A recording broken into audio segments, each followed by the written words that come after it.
News, सच जरूरी है। नमस्कार, एमएनएस न्यूज लाइव में आप सभी का स्वागत है। मैं हूं आपके साथ अर्शी अंसारी। आइए देखते हैं देश और दुनिया की तमाम खबरें। अडानी के शेयर पस्त, फिर एक रिपोर्ट पर पड़ी भारी। आप चाहे तो 2024 तक राजभवन में ही अपना आवास रख लीजिए, ललन सिंह। हिंसक झड़प के बाद अब सियासी बयानबाजी शुरू, वार पलटवार जारी। आइए देखते हैं खबरें विस्तार से। अडानी के शेयर पस्त, फिर एक रिपोर्ट पड़ी रही भारी। जी हां, 10 में से 8 स्टॉक लाल भारतीय प्रतिभूति विनिमय बोर्ड यानी SEBI द्वारा रिलेटेड पार्टी लेन देन पर नियमों के संभावित उल्लंघन की जांच पर रॉयटर्स के एक लेख के बाद अडानी समूह की कंपनियों के शेयरों में 3 अप्रैल यानी आज गिरावट देख रही है। जी हां, अडानी समूह के लेन देन से संबंधित जांच चल रही है, जिसके संस्थापक गौतम अडानी के भाई विनोद अडानी से जुड़ी कम से कम 3 विदेशी संस्थाएं सेबी के रडार पर है। जी हां, सूत्रों के हवाले से जारी रॉयटर्स की रिपोर्ट के बाद आज अडानी इंटरप्राइजेज दोपहर 1:08 के करीब 1.68% गिरकर 1721 रुपए पर ट्रेंड कर रहा था। जी अडानी ग्रीन 838.20 रुपए पर था और इसमें 4.86% की गिरावट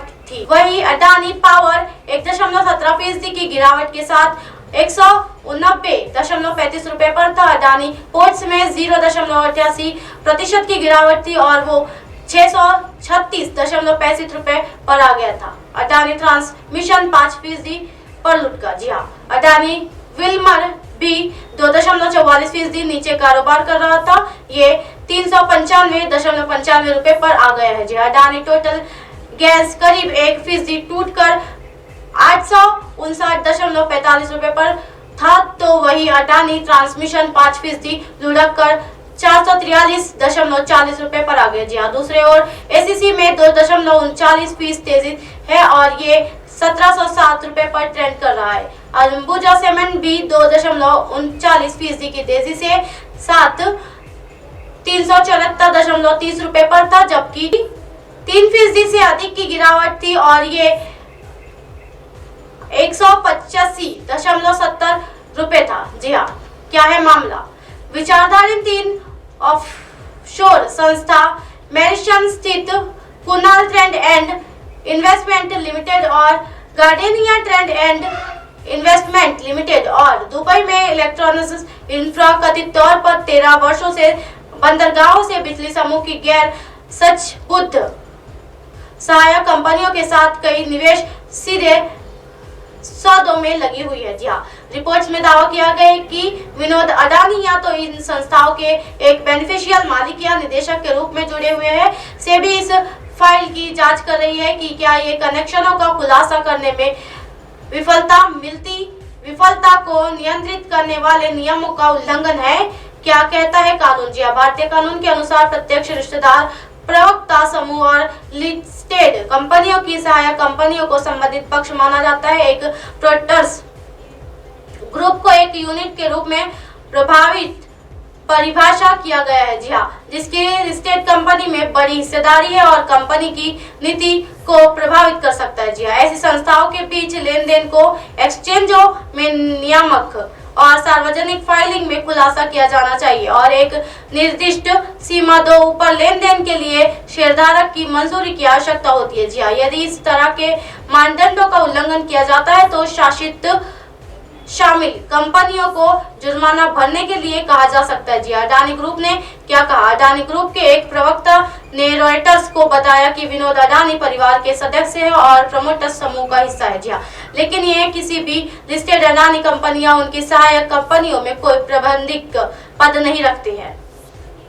आप चाहे तो 2024 तक राजभवन में ही अपना आवास रख लीजिए, अमित शाह पर ललन सिंह का पलटवार। जी हाँ, बिहार में हिंसा के मुद्दों पर राज्यपाल से बात करने पर और ललन सिंह के नाम को बीच में लाने पर जेडीयू के राष्ट्रीय अध्यक्ष केंद्रीय गृह मंत्रालय अमित शाह पर भड़के हुए हैं। जी हाँ, उन्होंने कहा कि वो चाहे तो गवर्नर से दिन भर में 10 बार बात करे, इससे भला हमें क्यों तकलीफ होगी। जी हाँ, बिहार के नवादा में एक कार्यक्रम को संबोधित करते हुए केंद्रीय गृह मंत्री अमित शाह ने ललन सिंह का नाम लिया। उन्होंने मंच से कहा कि बिहार हिंसा के मुद्दे पर बिहार के राज्यपाल को बात किया ललन सिंह से नाराज हो जाए। अमित शाह के इसी बयान पर ललन सिंह ने पलटवार किया। उन्होंने बीजेपी को बड़का झुतरा पार्टी बताते हुए कहा कि बीजेपी हताश हो गई है और ये उसी की बौखलाहट है। जी हाँ, अमित शाह पर ललन सिंह का तंज।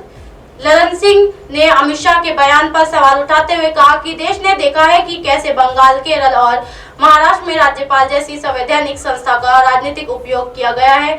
आप चाहे तो दिन में 10 बार बात कीजिए, इससे हम लोगों को क्या तकलीफ होगी। जी हाँ, ललन सिंह ने कहा कि आप चाहे तो लोकसभा चुनाव 2012 तक राजभवन को ही अपना आवाज बना लीजिए, इससे कुछ नहीं होगा। बिहार से बड़का झुतरा पार्टी को 0 ही मिलेगा। साल 2015 के नतीजों जैसे ही नतीजा मिलेगा। जी हाँ, बिहार में हिंसा पर सियासी घमासान। बता दें कि अमित शाह ने राज्यपाल से बातचीत के बाद ही अर्धसैनिक बलों की 9 कंपनियों को भेजने का फैसला लिया था। जी हाँ, सभी कंपनियां सासाराम और नालंदा पहुंच चुकी है। ग्राउंड पर पहुंचकर फ्लैग मार्च भी कराया जा रहा है। जी हाँ, डीजीपी खुद मोर्चा संभाले हुए है। सासाराम में सुबह 4 से 5 बजे के बीच बम धमाके की खबर भी है। जी हाँ, जवानों के मौके पर और फ्लैग मोर्चे करने से शांति बनी हुई है। नालंदा में भी धारा 144 लागू है। हिंसक झड़प के बाद अब सियासी बयानबाजी शुरू, वार पलटवार जारी। जी हाँ, बिहार में रामनवमी के बाद सासाराम और बिहार शरीफ में दो समूहों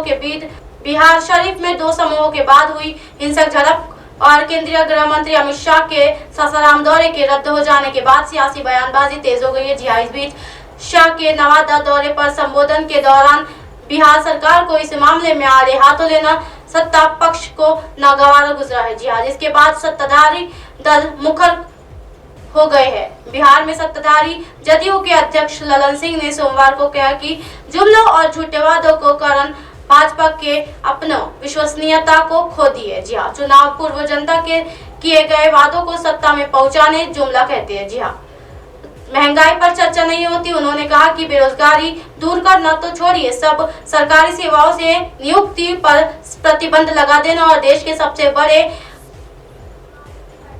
81 करोड़ रुपए के कारपोरेटर घोटाले पर मौत व्रत धारण कर लेने वाली पार्टी के तरफ कोई देखेगा भी क्यों। जी हाँ, उन्होंने शाह के नीतीश कुमार के लिए भाजपा के दरवाजे बंद होने के बयान पर पलटवार करते हुए कहा कि आपके पास कोई आवेदन लेकर गया है क्या? कभी भाजपा के साथ जाने की सोचने की बात ही छोड़ दीजिए। भाजपा एक डूबती नाव है जिसका 2024 में डूबता तय है। जी हाँ, इधर आप उप मुख्यमंत्री तेजस्वी यादव ने ट्वीट कर लिखा है कि बिहार में सिद्धांत बिगाड़ने की संधि कोशिश पर बिहार सरकार की पैनी नजर है। जी हाँ, उन्होंने आगे लिखा है कि जिन राज्यों में भाजपा कमजोर है वहां बौखलाई हुई है।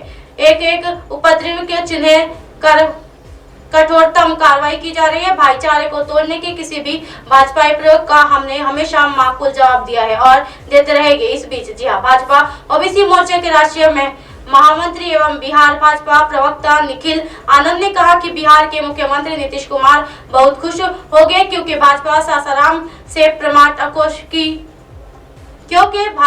सासाराम में सम्राट अशोक की जयंती नहीं मनाई पाई। जी हाँ, उन्होंने कहा कि सासाराम में राज्य सरकार के द्वारा प्रायोजित दंगा था। नीतीश कुमार ने इसे प्रतीक्ष का मुद्दा बना दिया और भाजपा को सम्राट अशोक की जयंती मनाने से रोकने के लिए आप जनता के जानमाल को दांव पर लगा दिए। जी हाँ, उन्होंने कहा कि नीतीश कुमार से अब बिहार का खुद का गृह जिला नहीं संभल रहा है। अब आप हमारे चैनल को आपके मोबाइल पर भी देख सकते हैं। मोबाइल ऐप पर देखने के लिए प्ले स्टोर से MNS news TV app download करें। इंस्टा, लिंक, ट्विटर, हाईकुक, फेसबुक और कई सोशल मीडिया के प्लेटफॉर्म पर हमारा चैनल उपलब्ध है। आप इसे यूट्यूब पर भी देख सकते हो। आप हमारे चैनल को लाइव भी देख सकते हो www.mnsnews.com पर। फिलहाल वक्त हो चला दर्शकों ब्रेक का। ब्रेक से लौटने के बाद देखिएगा देश और दुनिया की तमाम खबरें। बने रहिए एमएनएस न्यूज पर। नमस्कार।